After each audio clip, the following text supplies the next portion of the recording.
I'm just like, oh, pretty I shiny. think I got it. I think I got it. Okay, try it out. Welcome to Welcome to Comic Book Worms, where we got all the dirt on all your favorite comic book subjects.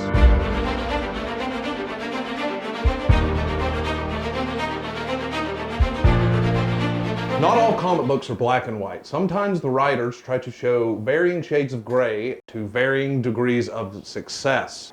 Here's our list of supervillains who might have actually had a point. Coming in at number 4 is Dr. Curtis Connors, aka the Lizard from The Amazing Spider-Man.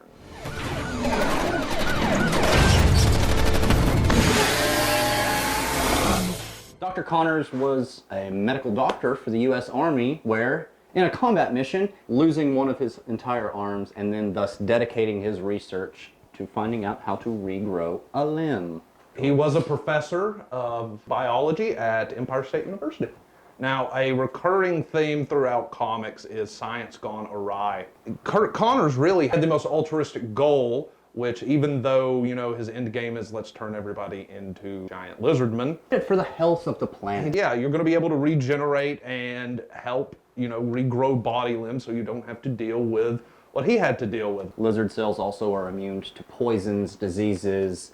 His point, so to speak, is just, well, if mankind was now lizard kind, problem solved. It's honestly kind of noble. The path to scales is paved with Scales. bearded dragons. Coming in at number 3 on our list is Eric Killmonger. Played most notably and very, very well by 2020's People's Sexiest Man of the Year, Michael B. Jordan. father was T'Challa's uncle, making him cousin to T'Challa. His father was exiled, and as such, he grew up outside of the privilege of living in Wakanda. This influenced him greatly. Killmonger's the Malcolm X to T'Challa's MLK. Direct action versus negotiation, basically. While kind of fueled by revenge, he actually had a good point. Eric Killmonger wanted to share Wakanda's wealth, technology, and advancements with the rest of the world. Not just his oppressed brothers and sisters, but that would trickle up to every single person on the planet. And could he really have been so wrong if, after his death, T'Challa does exactly what he intended to do anyways by opening Wakanda's borders to the outside world? Kinda making Killmonger the winner. Coming in at number 2, Magneto. Leader of the Brotherhood of Mutants, magnetism, magnifique, and all around badass.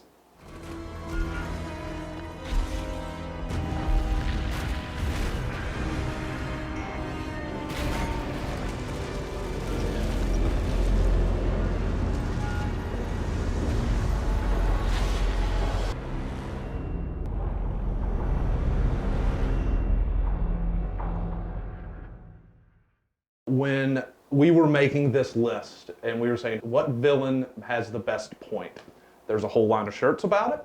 Magneto was right. I personally think of all villains in comic film, he's the least villainous of all the villains. One of the most consistently characterized characters in Marvel Comics. He's always been the freedom fighter. Reed Richards has always been a dick. While we're not saying Magneto's not a villain, we are just saying he has an incredibly good point. Every time he has tried to team up with Xavier and give humanity the benefit of the doubt, humanity has let him down, ultimately forcing cures or genocides. Magneto is not wrong to not trust humankind. He just goes about it the wrong way. Name of the list. He's a villain that makes a great point. A couple of honorable mentions before we get to number 1.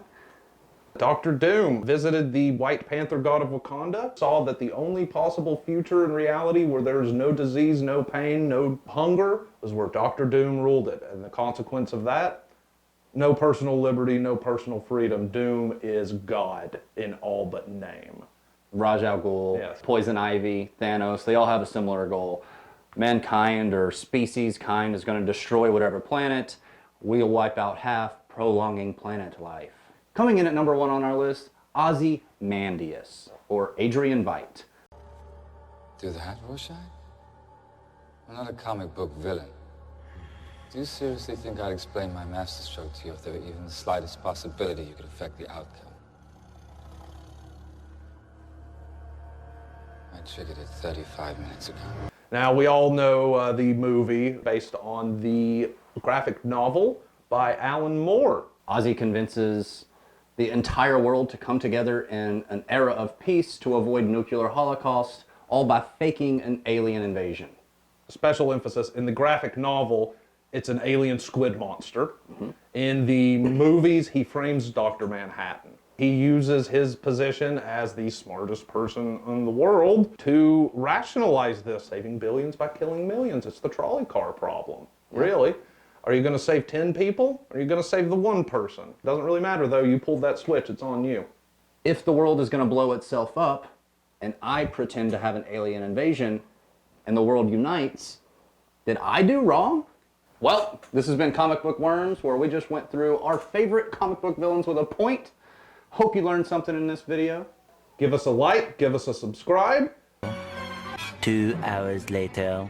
And that's the thing, man. It's like Magneto is this master strategist. He is a chess player, and he's playing 8D chess. And you have somebody like Peter Maximoff, the fail son to end all fail sons, who is constantly running his plan, right? And no matter what they do on Genosha... Bro, are you still here? I have many more valid points to make. Be sure to give us a like and subscribe. Magneto was right.